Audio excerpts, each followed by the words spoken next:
ላለፉት 80 ዓመታት ዓለም የምታውቃት አሜሪካ የዓለም ፖሊሲ የንግድ ዋስትናና ብቸኛዋ የገንዘብ ምንጭ ነበረች። ነገር ግን ዛሬ ዋሽንግተን የገዛ ወዳጆቿን ጭምር እያስፈራራች ያለች አስከፋይ ኃይል ሆና ብቅ ብላለች። በኢራን ላይ የተከፈተው ጦርነት 2 ወራት አስቆጥሯል። ቴህራን በወታደራዊ ረገድ ክፉኛ ተደብድባለች።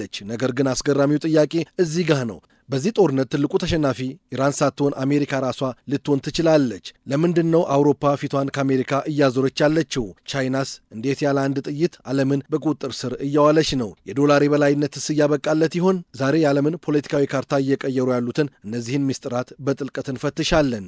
ጦርነቱ ሲጀመር ዓላማው ግልጽ ነበር፤ የኢራንን የኒውክለር ህልም መቅበር። በፕሬዝደንት ትራምፕ ትዕዛዝ የታዘዙት የአሜሪካ ስውር ቦምብ ጣይ ጀቶች በ12 ቀናት ውስጥ የኢራንን ተቋማት አመድ አደረጓቸው። እስራኤልም የኢራንን ሚሳይሎች ደመሰሰች። በሊባኖስና ሶሪያ ያሉ አጋሮቿም ወደቁ። ነገር ግን ዋሽንግተን የጠበቀችው የህዝብ አመፅ አልተሳካም። ይልቁንም አያቶላ ሆሜኒ ተገድለው ይበልጥ ጦረኛ የሆኑት ልጃቸው ስልጣን ያዙ። አሁን ኢራን የምትመራው በዲፕሎማቶች ሳይሆን በወታደራዊ አብዮታዊ ዘብ ነው። ትልቁ ድንጋጤ የመጣው ግን ከኢኮኖሚው ነው። ትራምፕ ኢራን ተንበርክካ ዘይት ትሸጣለች ቢሉም ኢራን ግን የሆርሙዝ ሰርጥን ዘግታ ለቻይና ብቻ ክፍት አደረገች። ውጤቱ ምን ሆነላችሁ መሰላችሁ? ኢራን በጦርነት ውስጥ ሆና በነዳጅ ዋጋ መናር ምክንያት ከጦርነት በፊት ከነበረው በእጥፍ የሚበልጥ ገቢ ማግኘት ጀመረች። አሜሪካ የኢራንን ጦር መታች እንጂ የገቢ ምንጯን ግን መንካት አልቻለችም። አሜሪካ ይህንን ጦርነት የጀመረችው የቅርብ አጋሮቿን ሳታማክር ነው። ጀርመን፣ ፈረንሳይና ጣሊያን በድንገት የነዳጅ ዋጋ ሰማይ ሲነካባቸው በድንጋጤ ቆሙ።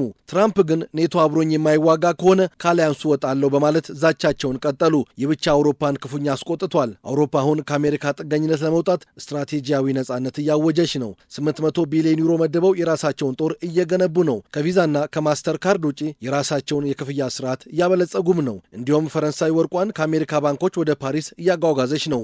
ይህ በእርግጥ ግልጽ መልእክት ነው። አውሮፓ አሜሪካን አስተማማኝ ወዳጅ አይደለሽም እያለቻት ነው።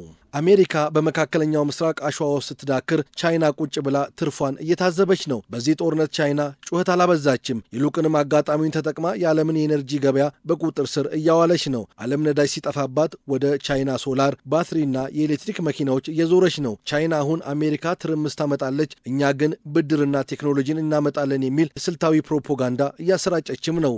የአሜሪካ ልዩ ተጠቃሚነት እያበቃና የቻይናው ሪሚንቢ የዓለም ተመራጭ መጠባበቂያ ገንዘብ የሚሆንበት ጊዜ እየቀረበ ይሆን? የፕሬዝደንት ትራምፕ እይታ ለዓለም ፖለቲካ አዲስና አስገራሚ ነው። የሆርሙዝ ሰርጥን ከኢራን ጋር በጋራ ሆነን እናስተዳድረዋለን፣ መኪና ሲበዛ ገንዘብ ይሰራበታል ማለታቸው የዓለምን የንግድ ስርዓት ክፉኛ አናግቶታል። አሜሪካ ለዘመናት የባህር ላይ ንግድ በነጻነት እንዲንቀሳቀስ ዋስትና ትሰጥ ነበር። አሁን ግን አሜሪካ ጠባቂ መሆኗ ቀርቶ አስከፋይ እየሆነች ነው።